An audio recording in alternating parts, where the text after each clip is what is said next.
I want to ask you a question, and that is, what is in your life's blueprint? This is the most important and crucial period of your lives, for what you do now and what you decide now at this age may well determine which way your life shall go. And whenever a building is constructed, you usually have an architect who draws a blueprint. And that blueprint serves as the pattern, as the guide, as the model for those who are to build the building. And a building is not well erected without a good, sound, and solid blueprint.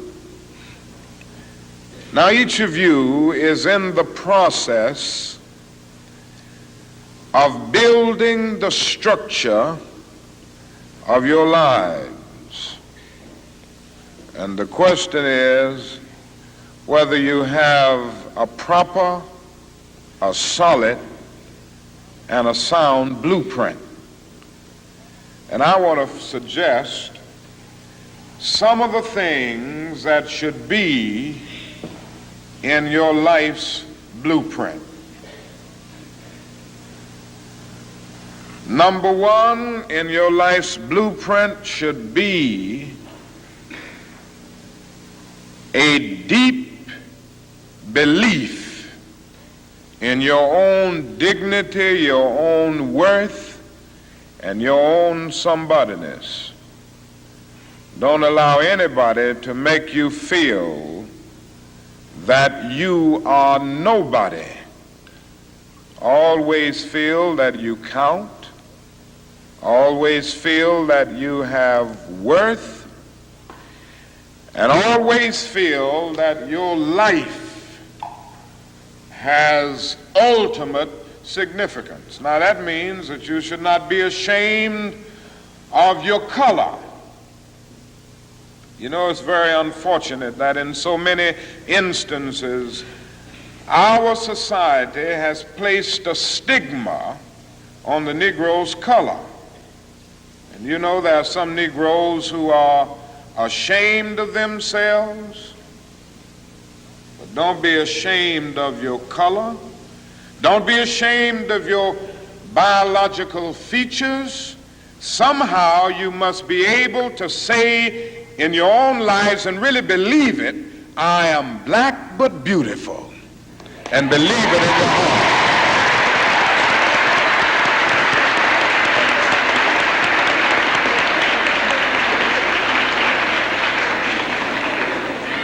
And therefore you need not be lured into purchasing cosmetics advertised to make you lighter. Neither do you need to process your hair to make it appear straight. I have good hair, and it is as good as anybody else's hair in the world, and we've got to believe that.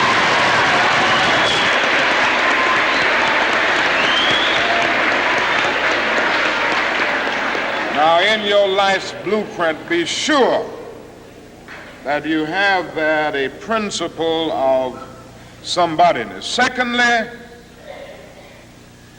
in your life's blueprint, you must have as a basic principle the determination to achieve excellence in your various fields of endeavor.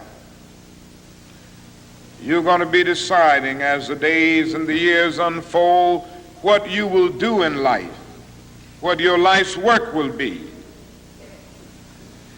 And once you discover what it will be, set out to do it, and to do it well.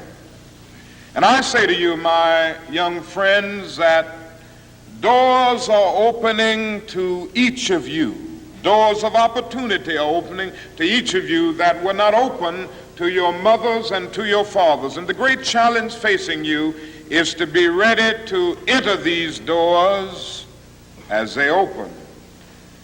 Ralph Waldo Emerson, the great essayist, said in a lecture back in 1871 that if a man can write a better book or preach a better sermon or make a better mousetrap than his neighbor, even if he builds his house in the woods, the world will make a beaten path to his door. That hadn't always been true, but it will become increasingly true. And so I would urge you to study hard, to burn the midnight oil. I would say to you, don't drop out of school, and I understand all of the sociological reasons why we often drop out of school. But I urge you, in spite of your economic plight, in spite of the situation that you are forced to live so often with intolerable conditions, stay in school. And when you discover what you're going to be in life, set out to do it as if God Almighty called you at this particular moment in history to do it. And just don't set out to do a good Negro job, but do a good job that anybody could do. Don't set out to be just a good Negro doctor, a good Negro lawyer, a good Negro school teacher, a good Negro preacher, a good Negro barber, a beautician, a good Negro skilled laborer. For if you set out to do that, you have already flunked your matriculation exam for entrance into the University of Integration. Set out to do a good job and do that job so well that the living, the dead, or the unborn couldn't do it any better.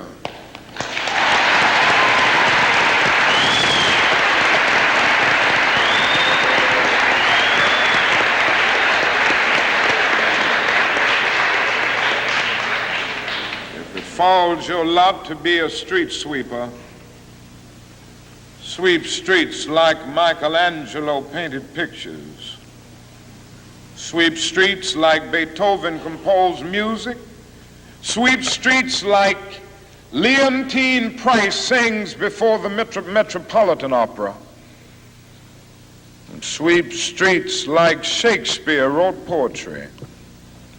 Sweep streets so well that all the host of heaven and earth will have to pause and say, here lived a great street sweeper who swept his job well.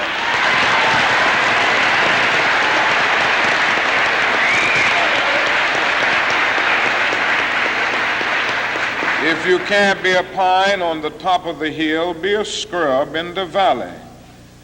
But be the best little scrub on the side of the rill. Be a bush if you can't be a tree. If you can't be a highway, just be a trail. If you can't be the sun, be a star. For it isn't by size that you win or you fail. Be the best of whatever you are.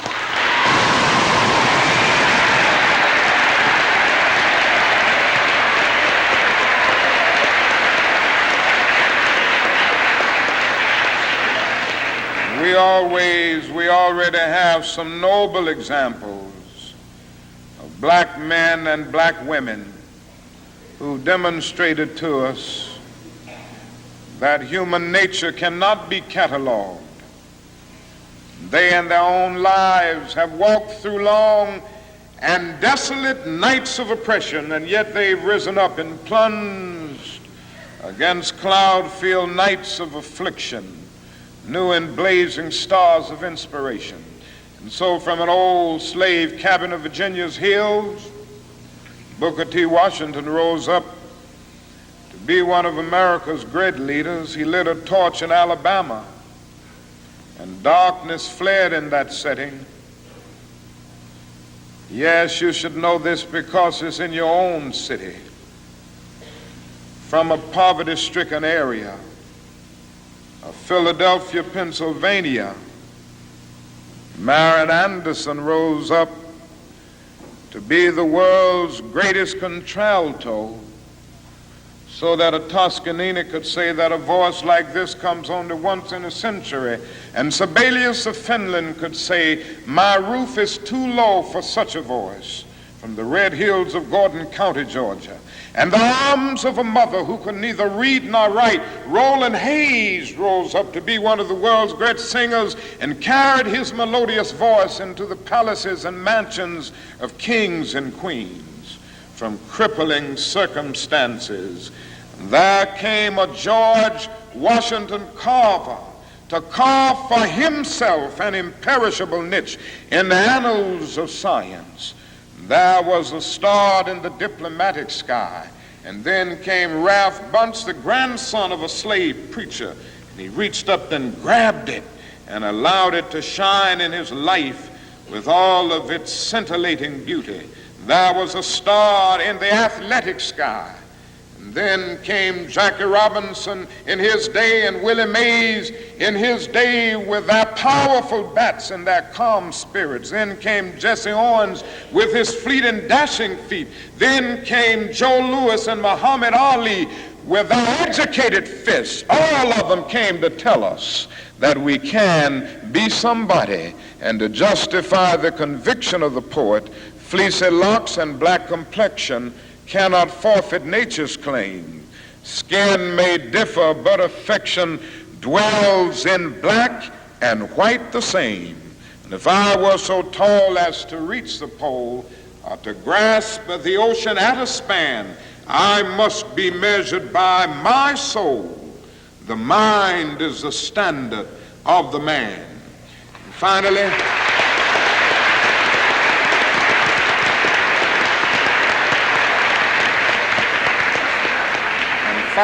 in your life's blueprint must be a commitment to the eternal principles of beauty, love, and justice. Don't allow anybody to pull you so low as to make you hate them. Don't allow anybody to cause you to lose your self-respect to the point that you do not struggle for justice. However young you are, you have a responsibility to seek to make your nation a better nation in which to live. You have a responsibility to seek to make life better for everybody. And so you must be involved in the struggle for freedom and justice. Now, in this struggle for freedom and justice, there are many constructive things that we all can do and that we all must do. And we must not give ourselves to those things which will not solve our problems. You've heard the word nonviolent and you've heard the word violent. I happen to believe in nonviolence. We've struggled with this method with young people and adults alike all over the South, and we have won some significant victories, and we've got to struggle with it all over the North because the problems are as serious in the North as they are in the South. But I believe as we struggle with these problems, we've got to struggle with them with a method that can be militant, but at the same time does not destroy life or property. And so our slogan must not be burn, baby, burn. It must be build, baby, build. Organize, baby, organize.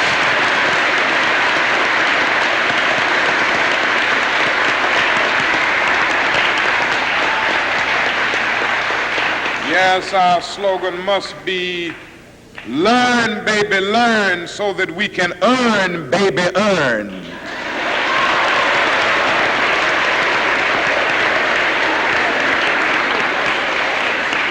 And with a powerful commitment, I believe that we can transform dark yesterdays of injustice into bright tomorrows of justice and humanity.